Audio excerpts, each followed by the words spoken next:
전 세계에서 벌어지는 이슈를 쉽게 풀어보는 지구톡 시간입니다. 이재환 기자 나왔습니다. 안녕하십니까? 안녕하십니까? 자, 오늘은 어느 나라 소식 준비해 오셨죠? 네, 자유의 꽃, 자유의 상징 혹은 아시아 금융 허브로 불리기도 했던 나라죠. 홍콩에 대해서 오늘 한번 알아보기로 하겠습니다. 네. 어제였죠. 7월 1일 중국 공산당 창당 100주년이었고요. 또한 홍콩이 중국으로 반환된 지 24년째 되는 날이었어요. 그래서 중국 본토와 홍콩의 사뭇 다른 표정 일단 영상으로 한번 보시겠습니다. 네. 네, 베이징 하늘에 중국의 최첨단 스텔스 전투기를 띄우고요. 에어쇼를 펼치는 등 대규모 경축식이 벌어졌는데요.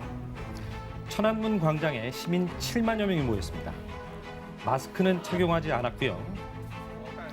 군사력과 방역의 자신감을 과시한 거죠. 谁妄想这样干，必将在14多亿中国人民用血肉 반면에 홍콩의 분위기 좀 달랐습니다. 홍콩 주권 반환 24주년 기념일, 도심은 경찰과 시민 간의 충돌도 좀 이어진 것 같습니다.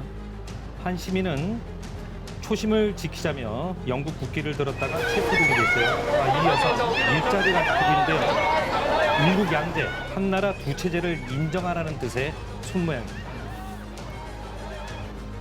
경찰 배치를 지시한 존 리 홍콩 정무부총리 기념식에서 국가보안법의 필요성을 강조했습니다. 喺維護國家安全嘅同時，市民繼續依法享有言論、新聞、集會、示威等自由。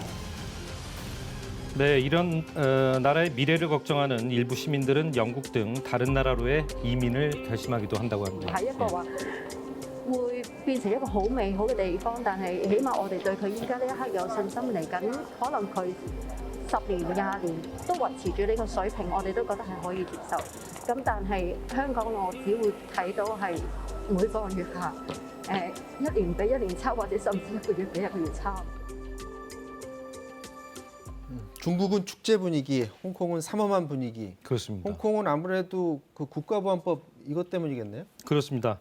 홍콩 국가보안법 지난 1년 전이었죠. 중국 전인대 전국인민대표자 대회에서 통과돼서 시행됐는데 국가 분열과 정권 전복 등의 범죄에 대해서 최고 무기징역형까지 처벌할 수 있도록 한 것입니다. 하지만 이제 홍콩의 정치적인 탄압 수단으로 쓰여서요. 1년 동안 범민주 진영 인사, 언론인, 정치인 해서 약 120여 명이 체포되기도 했습니다. 저희가 이전에 홍콩 분위기 언론을 통해서 많이 접할 수가 있었는데 지금 상황은 어떻습니까? 현재도 시위는 이어지고 있지만 어제 같은 경우에는 사실 소규모 시위밖에 이루어질 수 없었어요. 일단은 홍콩 홍콩 당국이 일단 코로나19 방역 상황을 우려한다. 금지를 시켰고요. 무엇보다도 지금 말씀하신 국가보안법에 따라서 전면적으로 금지한 거죠.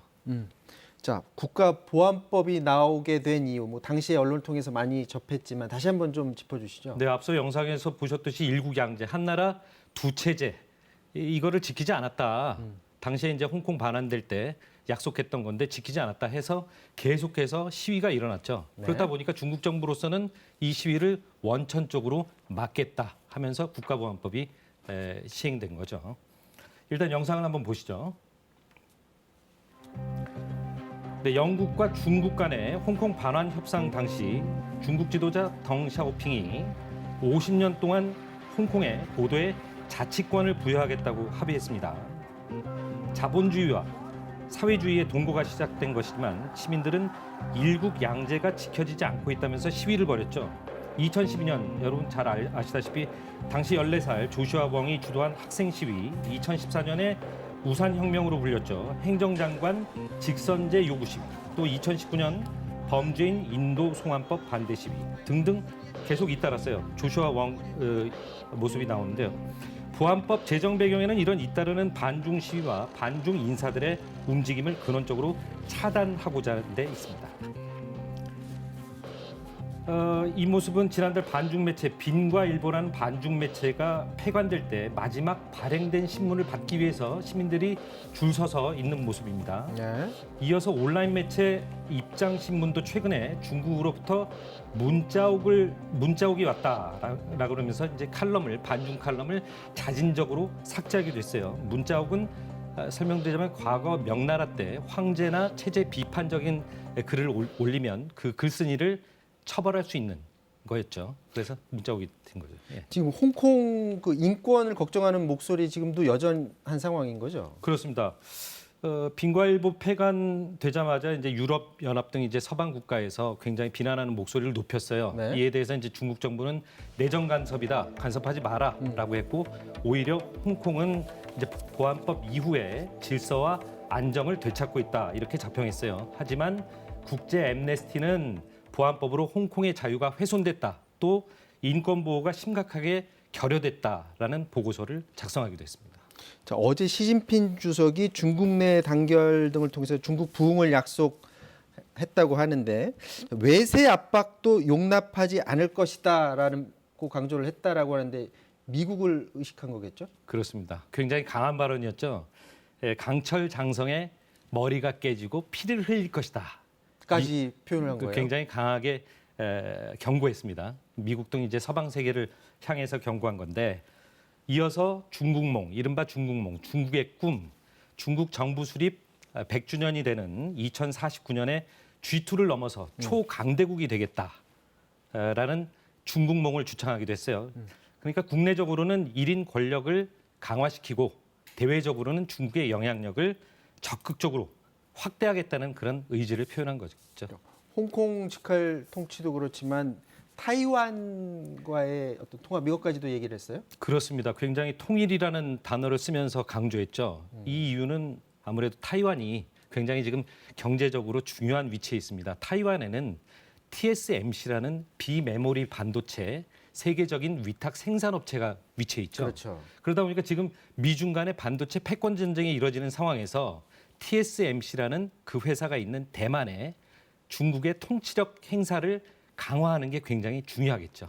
그래서 통일이라는 표현을 쓰고 홍콩에 이어서 대만으로 통치력 행사를 향하고 있다. 이렇게 볼 수 있겠죠. 혹시 타이완의 반응까지 혹시 보고 오셨나요? 아, 그렇진 않습니다. 본 건 아닙니다. 네.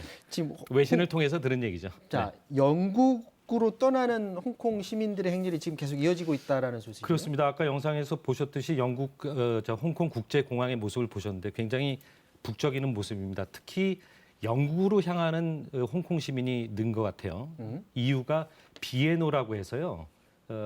영국의 해외에 있는 시민들에게 주는 여권이 있습니다. 그 여권을 가진 시민들이 영국으로 올 경우에 5년 동안 거주할 수 있는 비자를 발급해주고요. 네. 이후에는 영국의 시민권을 얻을 수 있게끔 영국이 문호를 개방했어요.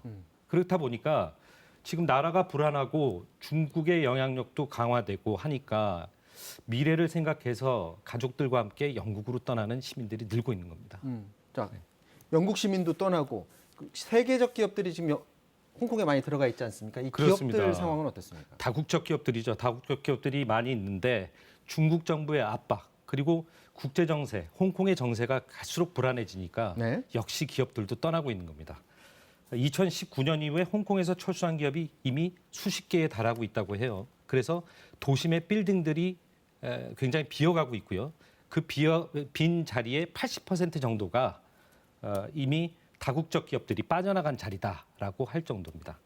그 빈자리를 오히려 중국 본토 기업들이 들어온다고 합니다. 네네. 그런 현상이 벌어지고 있다고 하네요. 자, 중국 기업들이 그 빈자리를 메운다는 뜻이 홍콩으로 들어온다는 뜻이 아니라 네. 그 산업을 가져간다 그 뜻인 거겠죠? 일단 다국적 기업들은 중국 본토를 향해서 가는데 중국 본토의 상하이 또는 싱가포르로 가는 걸로 지금 나오고 있고요. 중국 본토 기업들이 오히려 홍콩의 입지 여건이 좋다고 하니까 그쪽으로 홍콩으로 오는 경우가 늘고 있다는 겁니다. 자, 마지막으로 네. 지금의 이 상황이 앞으로 어떻게 진행이 될 것 같습니까? 글쎄요. 지금까지는 굉장히 이제 미중 간의 패권 전쟁, 경제 분야에 있어서 아까 말씀드렸듯이 반도체 경쟁이 굉장히 심했지 않았습니까? 네. 그리고 대만 해협을 둘러싸고 굉장히 미중 간의 갈등도 지금 긴장도 고조되고 있는데 일단은 중국의 영향력이 어디까지 행사될지 미국은 지켜보고 있는 입장이겠죠. 하지만 말씀드렸듯이 경제적인 측면, 이 경제적인 측면이란 건 반도체 측면, 반도체에서 결코 놓칠 수 없다. 바이든 정부는 그렇게 생각하고 있을 겁니다. 그래서 일단은 두고 보겠죠. 두고 보지만 늘 관찰하는 지역이 되겠죠. 네. 자, 오늘 여기까지 하도록 하겠습니다. 지금까지 지구톡 이재환 기자였고요. 저는 다음 주에 다시 찾아뵙겠습니다. 고맙습니다.